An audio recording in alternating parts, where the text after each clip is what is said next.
Казанга, Рахим и Тигез. Добро пожаловать в Казань, столицу Татарстана. Это удивительный город с уникальной культурой. Чтобы узнать его, мы отправимся в путешествие по страницам истории татарских традиций и обычаев. Город Казань был основан более 1000 лет назад. Именно здесь соединялись крупные торговые пути Востока и Запада.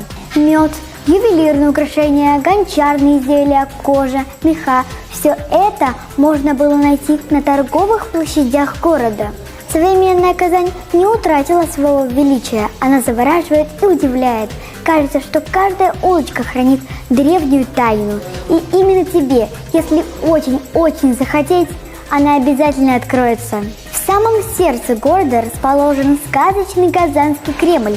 Башни и стены крепости видели воинов Чингисхана и даже самого Ивана Грозного. Здесь находится визитная карточка Татарстана – мечеть Кул-Шариф. Она напоминает чудо-дворец с высокими башнями и шпилями. Их высота 58 метров. Открытие мечети состоялось летом 2005 года к 1000-летнему юбилею Казани. Татарстан богат талантами. Выдающиеся ученые, художники, писатели, музыканты родились на этой земле. Особое место здесь занимает татарский народный танец.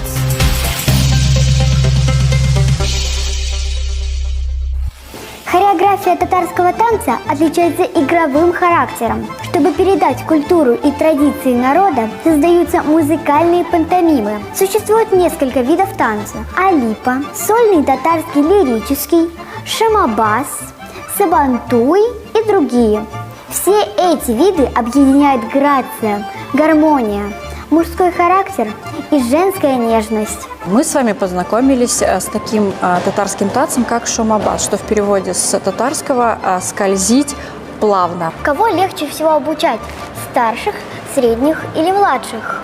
На самом деле, к каждой возрастной группе есть свой подход. С малышами все танцы учатся в игровой форме. С средним ребятам немножко усложняется задача. Им ставятся более ритмичные движения, более усложненные. Ну и, конечно, со взрослыми там вообще по максимуму занимаемся, прям, как говорится, на износ. Вообще, изначально татарские танцы – это были подражательные танцы. То есть там взмах руки девочки подразумевал взмах крыла птицы, например. Танец самбатуй мы танцуем, когда отправляем мужчин, допустим, на войну. Какое ваше любимое движение? Мое самое любимое движение в татарском танце – это веревочка.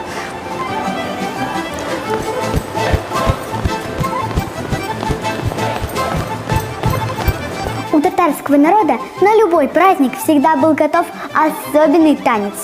Например, по вечерам девушки собирались вместе и танцевали аулакей или кичутыру. Присутствие родителей и людей старшего возраста запрещалось. Приглашались юноши, и к танцам добавлялись песни. Ну а после уже выплясывались сабантуи. В завершении всегда был общий танец – харан.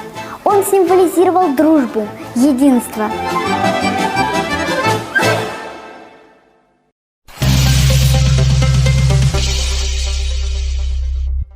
А видели ли вы когда-нибудь татарский народный костюм? Если да, то вам очень повезло. Яркие цвета – зеленый, желтый, фиолетовый, синий. Вышитые цветочные орнаменты, узоры с листьями, бутонами – завораживающее зрелище. На наряд повлияли образ жизни, традиции, религия и, конечно же, восточные мотивы. Костюм шили с применением меха, натуральной мягкой кожи и дорогих тканей. Использовались ювелирные украшения с крупными камнями, бисером и перьями. Мужчины и мальчики старше 5 лет носили черные, темно-синие или бордовые камзолы. Девушкам предлагали зеленые, голубые, красные, вишневые и желтые цвета.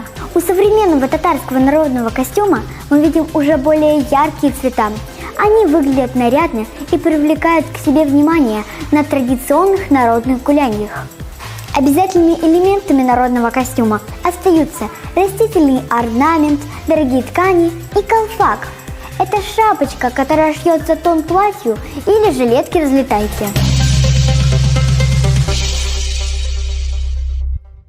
А вы знаете, что не только танцами и песнями славится татарский народ? Когда-то древние предки жителей Казани скакали на лошадях, кочевали от одного места к другому. На долгие остановки времени не было, а горячей и, главное, вкусной еды очень хотелось. Так придумали вкусный эчпочмак, что в переводе означает просто треугольник. Эчпочмак – это визитная карточка республики. Здесь без треугольников не обходится ни одно застолье. Их подают во всех ресторанах, кафе и столовых. А в 2016 году этому блюду даже поставили памятник. Давайте вместе с нашим шеф-поваром научимся готовить треугольники. Ну что, всем привет! Привет! Привет! Я очень рада, что сегодня такие красивые у меня джигиты, даже не знаю, как сказать, в таких костюмах вообще пришли на мастер-класс. Сегодня, ребят, вы сами шеф-повара. Меня зовут Алия, я шеф-повар этого комплекса. А как вас зовут? Максим. Ильфар. Султан. Матвей. Очень хорошо, очень приятно. Сегодня мы с вами будем готовить что? Эчпочмак. А как переводится? Треугольник. Отлично! Я очень рада, что вы знаете историю. Любите пирожки с мясом, с картошкой и луком? Да. Но сегодня мы будем готовить и угощать кого? Водителей. Правильно. Ну что, начнем? Мы с вами подготовили тесто, оно у нас подошло. Вот такие замечательные комочки. Их надо сначала согреть в руках. Потому что через руки передается все тепло, вся любовь. Мы их немножко погреем с вами, понюхаем, как они замечательно пахнут хлебушком, да? Возьмем с вами муку. А я? А вот у тебя мисочка, пожалуйста, тебе тоже помочь? А, я Ты, сам? да, конечно, сам. Теперь мы наш каждый шарик немножечко пальчиками приминаем, чтобы легче было раскатывать. Вот, отдавай все свое тепло. И привет и родителям, и бабушке, и дедушке. Берем скалочки, держи. Я все. И тихонечко раскатываем. Не торопимся. Нам нужны блинчики не очень большие. Какой начинай? Примерно вот такие вот. О, Так берем еще 2 комочка. Нам же надо всех накормить, поэтому треугольников надо делать много. Ребят, а из чего мы готовим тесто? Расскажешь, какие ингредиенты у нас в тесто входят? Мы туда добавляем муку, дрожжи, молоко, соль, сахар И хорошее настроение, да? Молодец. и масло. И масло, и любовь. Абсолютно самый главный ингредиент в любом блюде – это душа повара, его хорошее настроение. А начинку мы с вами сделали. У нас замечательная начинка. картошка, мясо. Картошка, мясо, а тут не просто мясо, тут мясо гуся и говядины. То есть наш национальный продукт Татарстана – это гуси, утки. И вот у нас начинка с гусем, говядиной, картошкой, луком, топленым маслом. Эщ по-татарски 3, почмак угол, 3 угла. Мы выкладываем по небольшой горсточке в центр каждого кусочка теста. Так. Также во второй комочек, да, мы складываем. И в третий. Замечательно.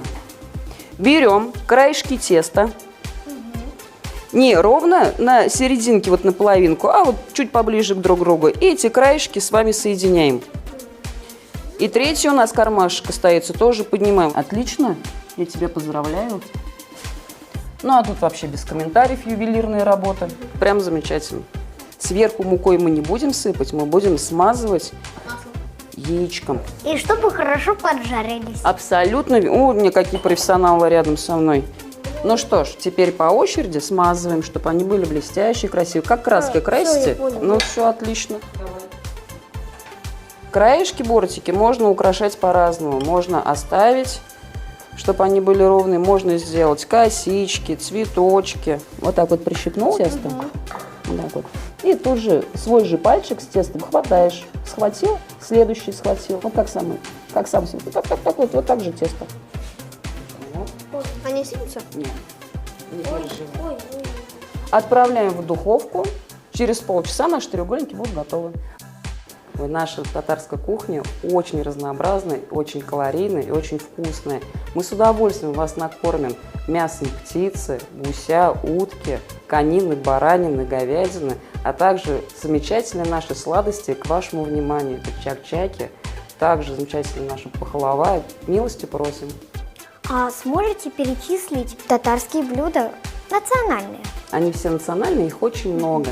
У нас есть замечательные супа, такие как хашлама, такие как лапша такмач. Все это ручная работа, ничего привозного, все делается абсолютно руками. И лапша раскатывается, нарезается с душой, с любовью, заваривается в курином наваристом бульоне.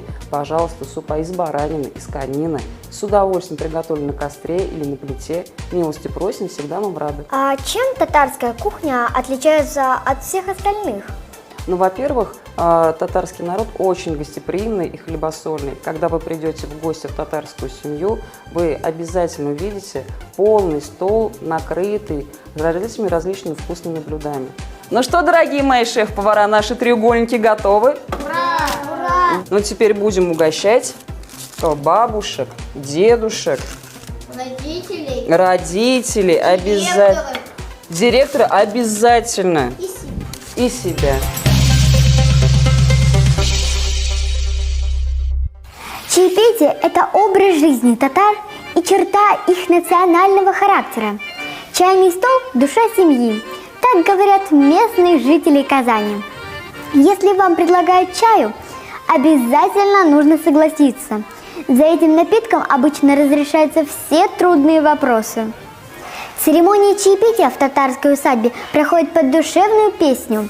Ее нам исполнит заслуженная артистка Татарстана Эльмира Калимуллина с нашей воспитанницей Анатолией Исмаиловой. Сары сандугач тутайым, дәләйнеше кытайым. Сары сандугач тутайым, дәләйнеше кытайым. Сандугач күгәрешен, гөлләр үскән күрәмсен. Сандугач күгәрешен, гөлләр үскән күрәмсен.